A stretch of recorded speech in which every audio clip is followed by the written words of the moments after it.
নমস্কাৰ সুপ্ৰভাত এষ্ট্ৰলাইভ অসমলৈ আপোনালোক সকলোকে স্বাগতম জনাইছো। আজি 25 আহাৰ বৃহস্পতিবাৰ ইংৰাজী 10 জুলাই 2025।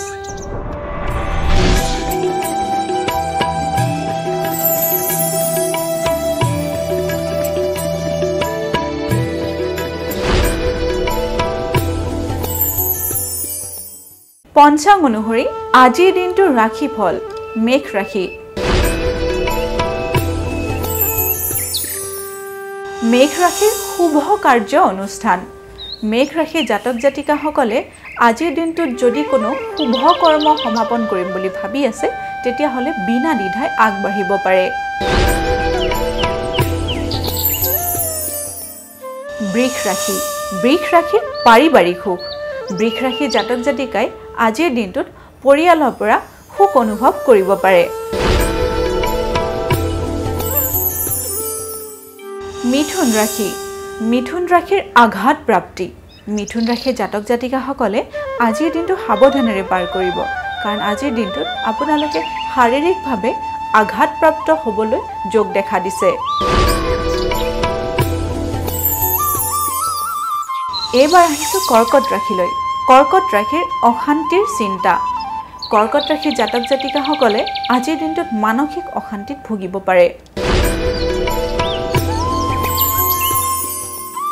সিংহ ৰাশি। সিংহ ৰাশিৰ যান বাহন লাভ। সিংহ ৰাশিৰ জাতক জাতিকাসকলৰ কাৰণে আজিৰ দিনটো খুবেই শুভ। আজিৰ দিনটোত তেওঁলোকে যদি নতুন যান বাহন ক্ৰয় কৰিম বুলি ভাবি আছে তেতিয়াহ'লে সেই কামত বিনা দ্বিধাই আগবাঢ়িব পাৰে। কন্যা ৰাশি। কন্যা ৰাশিৰ পদ অৱনতিৰ ভয়। কন্যা ৰাশিৰ জাতক জাতিকাসকলে কৰ্মক্ষেত্ৰলৈ আজি যাওঁতে সাৱধানেৰে যাব, কাৰণ আজিৰ দিনটোত আপোনালোকৰ পদৰ অৱনতি হোৱাৰ যোগে দেখা দিছে।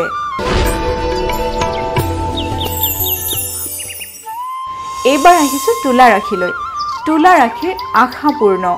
তুলা ৰাশিৰ জাতক জাতিকাসকলৰ আজিৰ দিনটোত মনৰ আশা পূৰ্ণ হ'ব পাৰে। বৃশ্চিক ৰাশি।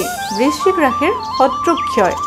বৃশ্চিক ৰাশিৰ জাতক জাতিকাসকলৰ আজিৰ দিনটোত শত্ৰুৰ নাশ হ'ব পাৰে।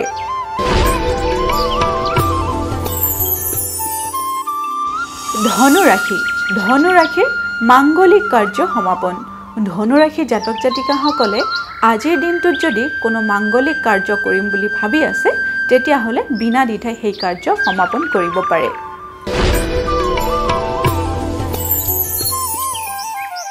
মকৰ ৰাশি। মকৰ ৰাশিৰ সুস্বাস্থ্য লাভ। মকৰ ৰাশিৰ জাতক জাতিকাসকলৰ আজিৰ দিনটোত সুস্বাস্থ্যৰ অধিকাৰী হ'ব পাৰে। যদি কোনো পুৰণি ৰোগত ভুগি আছিল তেতিয়াহ'লে সেই ৰোগৰ পৰা মুক্ত হ'ব পাৰে।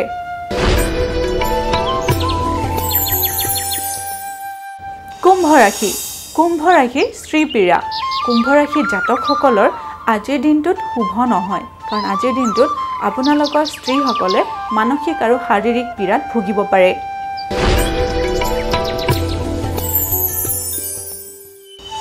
এইবাৰ আমি আহিছোঁ অন্তিমটি ৰাশি মীন ৰাশিলৈ। মীন ৰাশিৰ মান সন্মান লাভ। মীন ৰাশিৰ জাতক জাতিকাসকলৰ কাৰণে আজিৰ দিনটো শুভ দেখা গৈছে, কাৰণ আজিৰ দিনটোত আপোনালোকে মান সন্মান যশস্যা আদি লাভ কৰিব পাৰে।